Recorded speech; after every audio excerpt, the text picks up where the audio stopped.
capital basis, and 20 years from now it'll have grown a lot faster internationally than in the U.S. So I really like that market better, because there is more growth there over time.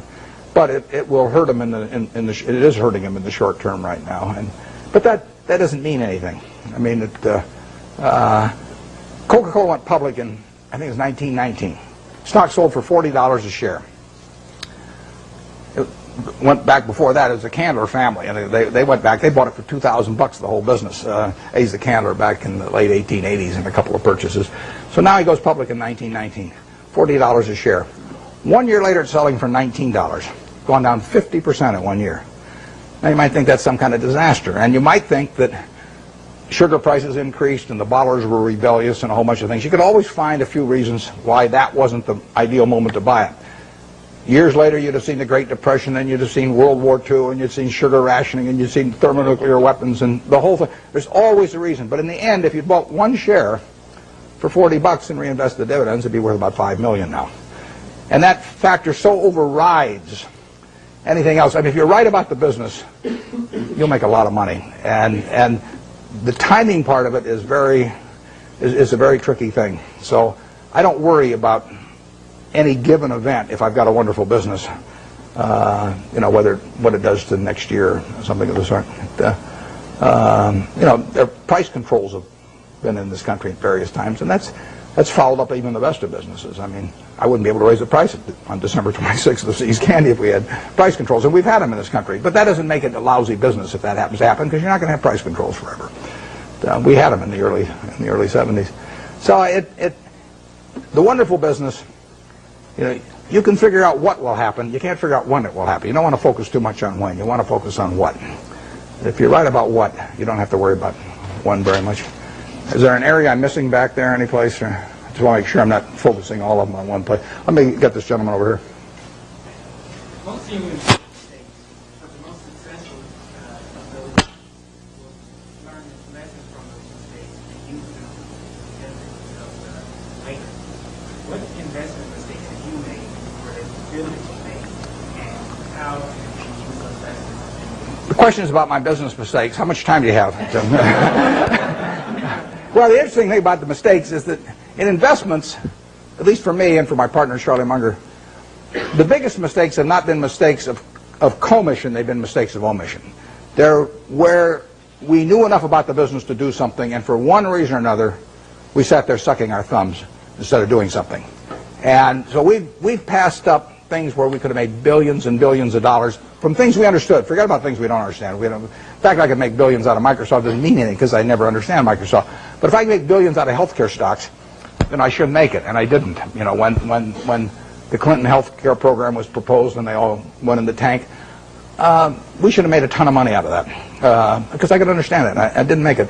I should have made a ton of money out of Fannie Mae back in the mid-'80s because I understood it and I didn't do it. Those are billion-dollar mistakes or multi-billion-dollar mistakes that generally accepted accounting principles don't pick up. The mistakes you see, we made I made a mistake buying U.S. Air Preferred some years ago. I mean, I had a lot of money around. I make mistakes when I get cash. Charlie tells me to go to a bar instead. Don't hang around the office. But I hang around the office and I got money in my pocket. I do something dumb. And it happens every time. So I bought this thing. Nobody made me buy it. I now have a 800 number I call every time I think about buying stock in an airline, and they talk me down. They say, I say, well, I'm Warren, I'm an airaholic, and then the guy says, keep talking, don't hang up, and don't do anything rash. And finally, I get over it. But I bought it, and it looked like we were going to lose all our money in that, and we came very close to losing all our money, and you can say we deserved to lose all our money. And we bought it because it was an attractive security, but it was not in an attractive business. I did the same thing with Solomon. I bought an attractive security in a business that I wouldn't have bought the equity in. So you can say that that's one form of mistake, buying something because you like the terms when you don't like the business that well. And I've done that in the past and probably do it again. The bigger mistakes, though, are the ones of omission. I did back when I had the $10,000. I put $2,000 of it into a Sinclair service station, which I lost. So my opportunity cost on that's about $6 billion right now. Fairly big mistake. Yeah. It makes me feel good when Berkshire goes down then, because the cost of my Sinclair station goes down too. My 20% opportunity cost. But I will say this. You talk about learning from mistakes.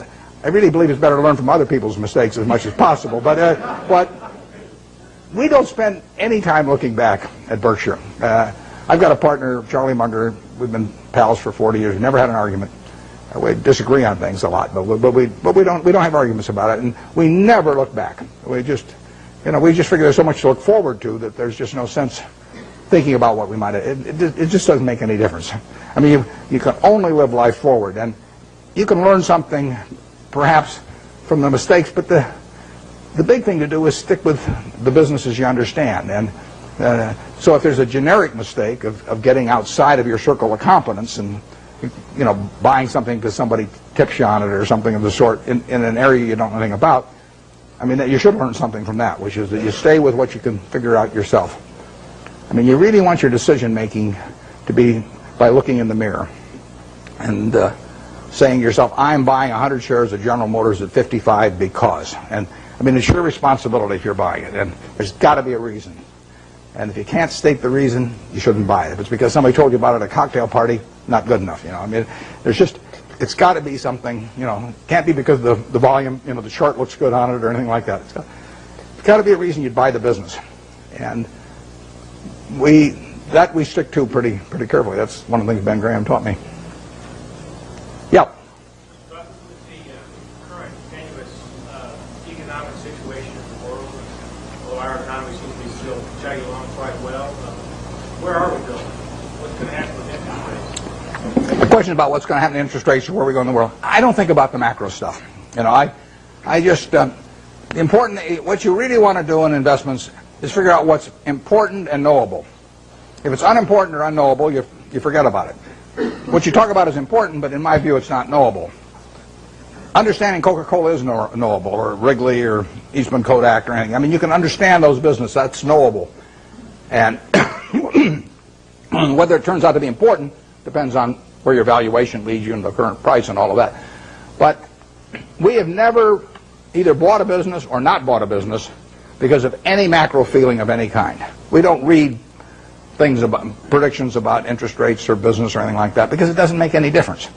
I mean, let's say in 1972 when we bought See's Candy, I think maybe Nixon put on the price controls a little bit later. Let's say we'd seen that. But so what? We'd have missed a chance to buy something for $25 million that's earning $60 million pre-tax now. I mean, we don't want to pass up the chance to do something intelligent because of some prediction about something that we're no good on it anyway. So we just don't read or listen to or do anything in relation to macro factors at all, zero. And the typical investment counseling organization goes out and they bring out their economist, they trot him out, and he gives you this big macro picture, and then they start working from there on down. In our view, that's nonsense. And if Alan Greenspan was on one side of me and Bob Rubin on the other side, they were both whispering in my ear exactly what they're going to do the next 12 months. It wouldn't make any difference to me in what I pay for executive jet or general reinsurance or anything else I do. Yeah.